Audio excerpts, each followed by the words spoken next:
What's going on, everyone? Happy Tuesday to everyone. Hopefully everyone is doing well, staying safe, healthy.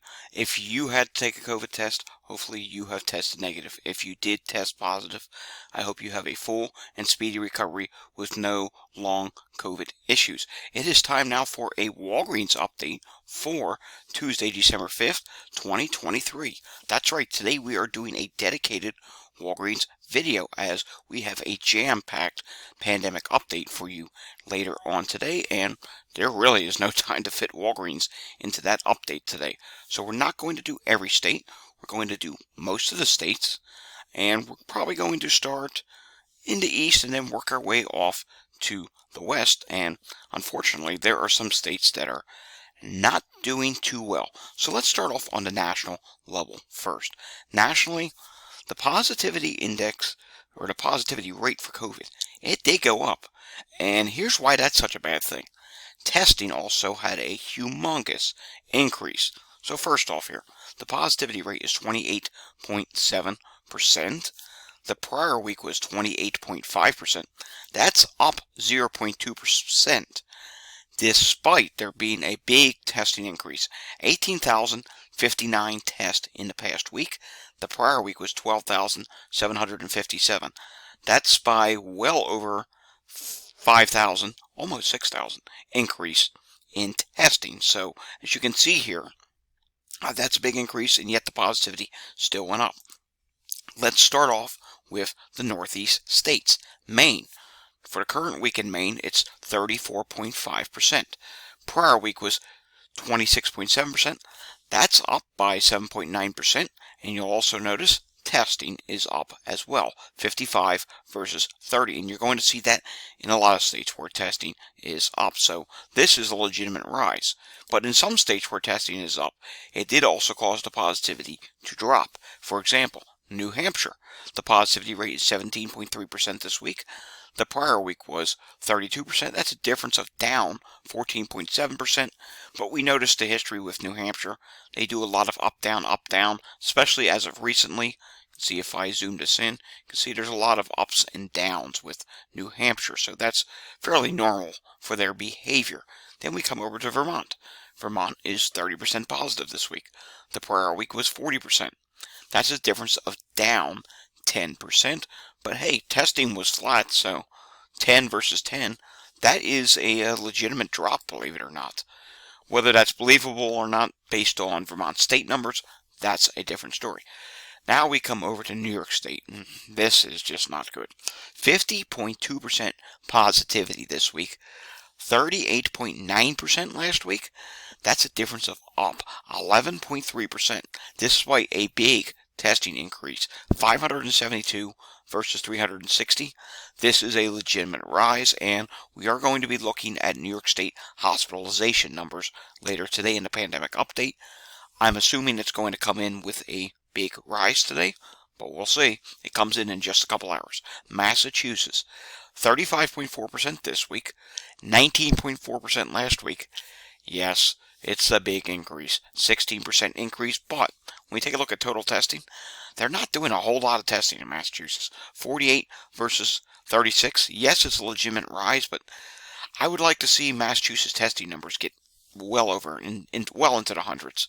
And again, Massachusetts does do a lot of ups and downs, but yeah, this is just not good. Now we come down here to Rhode Island. Rhode Island's positivity, that's rising as well. 36% this week, 32.8% last week, difference of up 3.1%. Total test, 89 versus 64, that's a legitimate rise. Connecticut, 29.4% positivity rate versus 20.3%, that's up 9.1%. Testing's also up, 170 versus 118. New Jersey's coming in with 26.9% positivity this week. Prior week is 24.8%, difference of up 2.1%, and yes, a big testing increase, 558 versus 363. It's another legitimate rise. My state, Pennsylvania, 29.8% this week, 28.9% last week, difference of up 0.9%, total test, 188 versus 128. I'm seeing bright red in Delaware. What's this? 32% this week, 26.2% last week, difference of up 5.8%, and testing's up 75 versus 65. That's not good. That's a legitimate rise. But what's going on in Maryland? Check this out. Maryland, 24% this week, 34.4% last week. Difference of down 10.3%. 104 tests versus 96, so testing was up. And just a quick reminder for any state that may be dropping or even rising, this does not reflect your state numbers. This is only testing conducted at Walgreens. So in the case of Maryland, the testing increased enough that it brought the positivity rate down at Walgreens. Only at Walgreens. You could see something completely different if your state still has a dashboard. All right, taking a look at Virginia. Just an ever so slight increase in Virginia, and that is at 26.4% this week. Prior week was 26.3%, just up 0.1%. But that also comes with a massive testing increase. 519 tests versus 285. What does that mean? That means Virginia cases at Walgreens are on the rise. West Virginia, the positivity rate is 39.7%. The prior week was 37%. Difference of up 2.7%. 63 tests versus 46. Let's come down to North Carolina. North Carolina, 23.2% this week. Same as last week. However, the testing is up. 924 versus 607. Florida is 20.5% versus 20%. That's up 0.5%. Total test, 1,766 versus 1,218. So we are watching to see if Florida has the start of their winter surge. Georgia, 19.3% versus 22.8%. That's down 3.5%. Total test, 574 versus 429. Let's come over here to Texas. Texas, 22.7% versus 22%. Difference of up 0.6%. Total test, 2,771 versus 2,097. That's a big testing increase, and yet the positivity still went up. That's not good to see. Mississippi, 19.4% versus 13.8%. That's down 4.4%. This is good. And total test, 72 versus 63. I suspect the South needs another couple weeks before it starts really seeing a rise, and we're seeing the first indications of the rise there, being Florida and Texas. 15.5% positivity in Louisiana. That's down 1.7% from 17.2. Total test, 155 versus 99, so testing is up. Let's jump up to the Great Lakes now. Great Lakes, 37.7% positivity rate in Illinois. The prior week was 36.9%. Difference of up 0.8%. And big testing increase in Illinois as well. 1,844 versus 1,242. Ohio's the positivity rate's actually dropping, 40.4%. The prior week is 41.7%. Difference of down 1.3%. But we have to assume cases could be up there because testing increase is pretty big. 636 versus 403. Let's go up to Michigan. Michigan, positivity rate has dropped by 4.1%. 35.2% versus 39.3%. Total test, 568 versus 382. Let's come down here to Kentucky. Kentucky, 28.1% this week. The prior week was 24.1%. That's a difference of down 3.9%. Total test, 285 versus 228. Let's go to the West Coast now. Then we'll come back to the central states, or the plains, I should say. First off, let's go way west. Alaska, 25% positivity this week. Prior week was 9.1%. That's a difference of up 15.9%, but they really do not do much testing in Alaska. 12 versus 11, that's up by 1. That's not enough testing. You need to do 3-4 times that amount of testing. Can we take a look at Hawaii? Let's see. No, we cannot click on Hawaii. Alrighty, California. California is a state that should see way more testing than what it does. It should be into the thousands.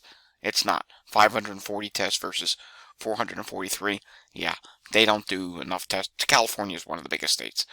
29.4% positivity this week. Prior week is 31.8%.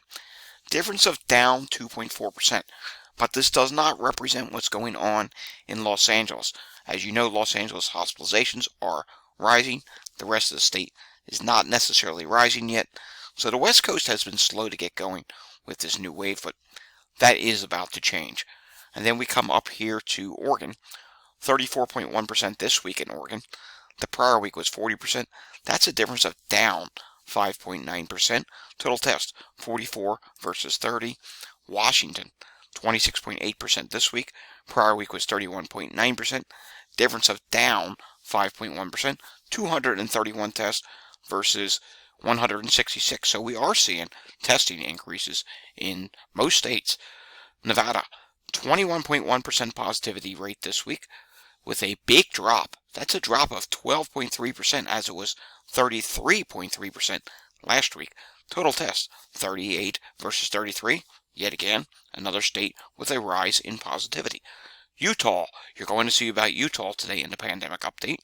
Utah's positivity rate is 27.8%. The prior week was 35.9%. It is down 8.1%. Total tests 151 versus 117. Again, this is Walgreens. You might see something different later in the day. Taking a look at Colorado, 26.9% this week, 21.7% last week. That's up 5.3%. Testing's also up 386 versus 272. Let's do a few more states. Kansas, 37% versus 34. Difference of up 3.1%.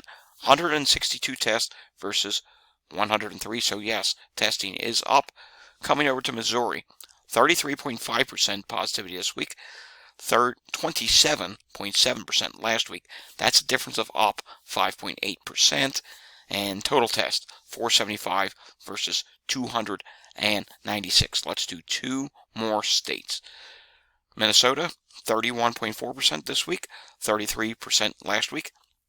That's actually down 1.6%, but testing is up. 312 versus 218, so their cases could be rising, though the testing was up enough for the positivity to drop. And how about the Dakotas? Can we take a look at the Dakotas? No, we cannot take a look at the Dakotas. Let's end on Arkansas. 21% positivity this week. Prior week was 18.2%, and that's up 2.8%. And total testing is also up. So this is a legitimate rise. 100 total tests versus 66. What have we learned from this update? We have learned that the West Coast still remains slow to rise. The Northeast, at least at Walgreens, is rising the fastest. And we also see here that there are some differences between Walgreens and some state dashboards or news reports that we may have heard or will see in the coming days. Alrighty, that does it for today's Walgreens update. I will see you again later on for the pandemic update this afternoon. If you like this video, give it a thumbs up. If you want to see more content like this, subscribe to my channel down below. If you know anyone that needs to see this information, by all means, share this with them. I will see you all again next time. Until I see you again next time, stay safe, everyone, and have a fantastic Tuesday. Thanks for watching.